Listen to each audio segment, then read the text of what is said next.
Chag Sameach. Today I want to talk about a canoe. This canoe has a name. It's called the Hokulea. It's nearly 65 feet long and can fit 16 crew. It was built in Hawaii in the traditional style of Polynesian sailing vessels and can be steered either with two big sails or one very, very heavy paddle. If you've seen the movie Moana, that's the type of boat we're talking about. In April, the Hokulea embarked from Hawaii on a 4-year voyage to circumnavigate the entire Pacific Ocean without a compass, using nothing but the stars to navigate the way that Polynesian people have done for thousands of years. It started by sailing north to Alaska, where in the small town of Yakutat, the leaders of the local indigenous clan stood on the shore to greet them. One of the effects of America's history of state-sponsored violence and forceful cultural elimination was that another tribe's canoe hadn't visited the shores of Yakutat since around 1900.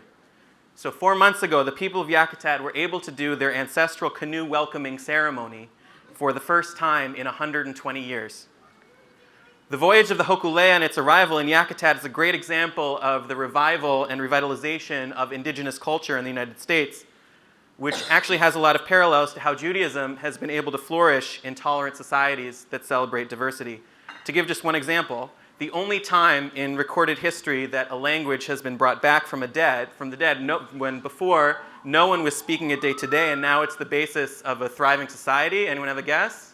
Hebrew. Right. The techniques that have been used to teach Hebrew both in Israel and in Hebrew schools in the United States have been adopted by many other tribes and cultures trying to revive their own ancestral languages, and not just in North America. For example, in Wales, the Welsh word for an adult education Welsh class is Wolpan, which is the Israeli system of Hebrew language immersion. But what happens if a tradition has been gone so long that you didn't even know it was missing at all?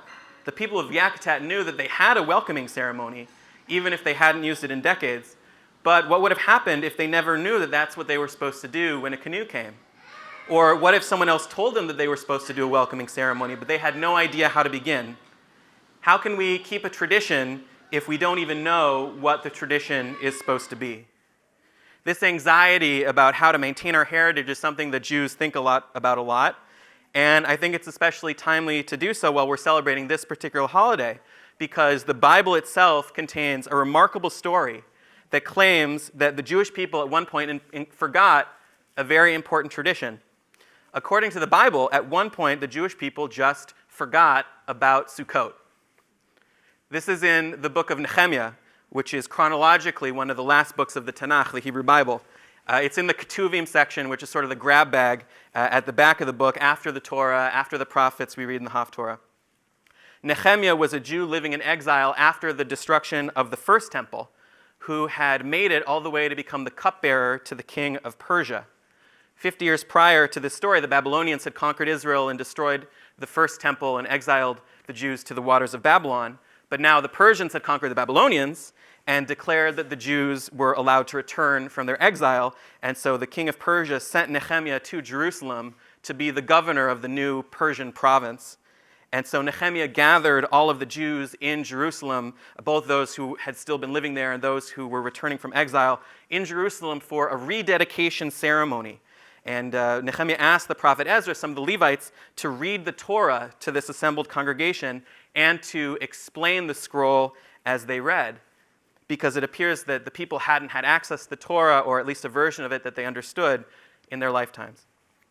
According to the text of the book of Nehemiah, Ezra, and the priests said to all the people, "This day is holy to Adonai your God. You must not mourn or weep." For all the people were weeping as they listened to the words of the Torah. So they listened to the instructions, and instead of weeping, the people ate and drank and gave gifts and made a simcha gedola, a great celebration. In other words, when they discovered, perhaps for the first time, what was in the Torah, their first instinct was to cry, but instead had to be commanded to rejoice. I'm going to come back to that later, but first I want to share what happened in Jerusalem on the very next day. When the people returned to the square to hear more of the Torah, something very surprising happened. This is a direct quote. They found written in the Torah that Adonai had commanded Moses that the Israelites must dwell in Sukkot during the festival of the 7th month, So the whole community that returned from the captivity made Sukkot and dwelt in the Sukkot, for the Israelites had not done so from the days of Joshua to that day, and there was great rejoicing. I want to read that again. The whole community that returned from the captivity made Sukkot and dwelt in Sukkot, for the Israelites had not done so from the day of Joshua until that day. That's very surprising. It's not just that they didn't have access to the Torah for the 50 years of exile.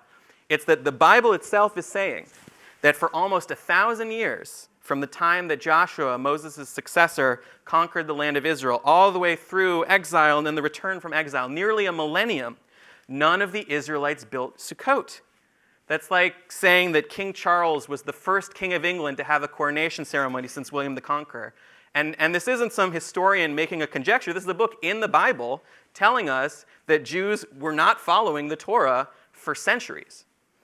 You can imagine the ancient rabbis had a lot of problems with this idea. In fact, the Talmud even asked the question, is it really possible that King David came along and didn't build Sukkot? Because that's the claim that the book of Nehemiah is making, that the great biblical heroes like Deborah and King David and Elijah, that none of them built Sukkot, even though it says in today's Torah reading, you shall live in Sukkot 7 days. And so the Talmud says, no, that can't possibly be true. There must be something wrong with our interpretation of the book of Nehemiah. Instead, the rabbis, the Talmud say, when the text says the Israelites hadn't done so since the days of Joshua, it's just a way to compare Joshua's leadership when they entered the land to Ezra and Nehemiah's leadership when they re-entered the land. I don't know about you, but I don't find that a very convincing take on it. And Rashi, the commentator, is normally very good at explaining confusing verses, is also, I think, providing a disappointing answer. Rashi claims that when the Bible says the Israelites hadn't dwelt in Sukkot since Joshua, what it really means is that the Israelites hadn't dwelt in Sukkot that beautiful since Joshua. That they had dwelt in Sukkot, but they were, as my mom would say, shvach, and so now they're getting actual beautiful Sukkot. I don't buy that either. There's only one historic commentator who was willing to take the text at its word that the Jews really had forgotten about building Sukkot, and that's the rabbi known as the Maharsha, who was living in the 17th century. Very accomplished rabbi. Among the many important points in his biography was for a couple years he was the chief rabbi of Chelm, so that may be a reason why he was able to look at things from a different perspective. Chelm is a real city, by the way. It's not just a folktale. So the Maharsha says that it's definitely possible that the tradition of building Sukkot was lost over time. And his explanation was that Joshua and Samuel and King Saul, all of these military leaders who led the Jewish people, were also busy fighting wars and conquering the land that they didn't have time or the energy to build Sukkot of their own, let alone instruct the people to build Sukkot. So by the time King David finished the conquest of the land, the tradition was already lost. The Maharsha admits that his explanation doesn't cover why King David didn't pick up the tradition again. But even so, I think it points to a powerful lesson about the concept of Lador Vador and how it actually works in real life, how the mitzvot are actually passed down from generation to generation. We like to say that Jews are the people of the book, that we've been able to survive as a minority for thousands of years because we follow the Torah, the Talmud, all the other books and scrolls that make us unique. But that's only partially accurate. As Dr. Chaim Soloveitchik wrote in his 1994 essay, Rupture and Reconstruction, Judaism is a memetic tradition. That doesn't mean we're a tradition of internet memes, or at least not only a tradition of internet memes. What it means is that our traditions are passed down not because we read them in books, but because we imitate the actions of our parents and teachers and leaders. Soloveitchik uses the example of the blessings over food. What's the blessing we say over bread? We say hamotzi. How did you learn hamotzi? Think about it. How did you learn what the hamotzi was? You probably didn't first learn about it by reading a book. You first saw it in synagogue or in Hebrew school or at your grandparents' Shabbat dinner table. And how did your rabbi or teacher or grandparent learn the hamotzi? They learned it by watching their rabbi or teacher or grandparent. The instructions to say hamotzi were written down in some book at some point, but since then it's been passed on not because we do what our elders wrote, but because we do what our elders do. It's like the joke about the guy who goes to a new shul for Shabbat and sees something strange in the Torah service. By the way, I know I'm the intern, so I don't know if I can technically tell Goldstein jokes, but Rabbi Cosgrove isn't here, so it can just be our secret. Anyway, Goldstein goes to a new shul. He sees the first aliyah, the woman who has the honor of the first aliyah, get up. She walks to the center aisle, and then she bows in the aisle while walking over, hunched, to come up to the bima. And then in the second aliyah, the person with that honor goes to the second aisle, walks over, hunched, to the bima. Everyone who has an aliyah is bowing and hunching before they get to the bima. So Goldstein turns to the person sitting next to him and asks, I've never seen this before. Is this some kind of mitzvah that I'm not aware of? And the other guy says, well, you see, in our old building, we had this giant chandelier.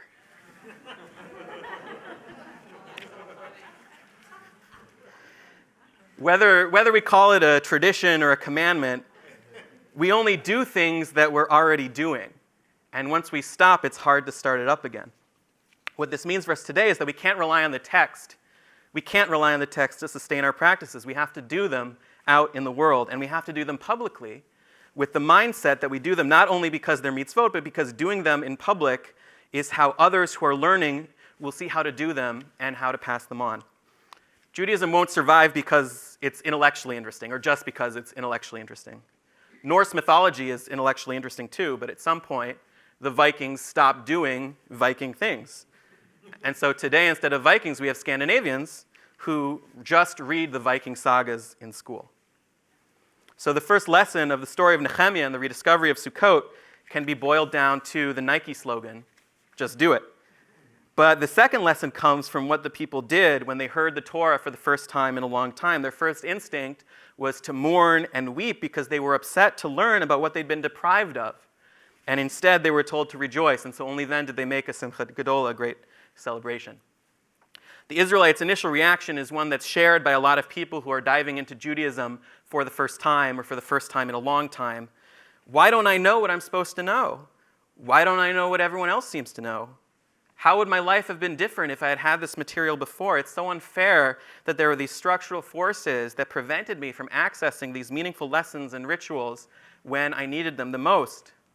All of these feelings are real and valid and shouldn't be pushed aside, but one of the lessons of this story is that it's just as important to rejoice in the rediscovery, to remember that starting this new practice can be an opportunity for great growth and happiness. One of the most important rabbis of all time, Rabbi Akiva, was totally disconnected from Judaism until the age of 40, and he wasn't great in spite of the fact that he started late. He was great because he started late, because he was able to see with new eyes what everyone else saw as rote and unremarkable. It's fitting that this story of Nehemiah about the impermanence of even those traditions that seem ancient and eternal is tied to the holiday we're celebrating today. When we build a sukkah, we build a structure that's purposely ephemeral and temporary. We're not supposed to keep it up all year. We have to take it down because otherwise we would never develop the practice of building it up again the next year. The holiday of Sukkot is called Zman Simchatenu, time of rejoicing, which has always puzzled some people because not everyone considers embarking on a construction project to naturally lead to rejoicing. But the renewal every autumn of this mitzvah, this memetic tradition, is a reminder not only of what we almost lost when the practice was forgotten, but what we gained by bringing it back. It's probably true that our Sukkot don't look exactly like the Sukkot of Nehemiah's time. For one thing, they didn't have Home Depot. And so too, the sailors of the Hokulea might have built their canoes using traditional methods, but they also live streamed their voyages. The details and the blueprints matter less than the thoughtfulness with which the structures are used to teach and used to strengthen our heritage.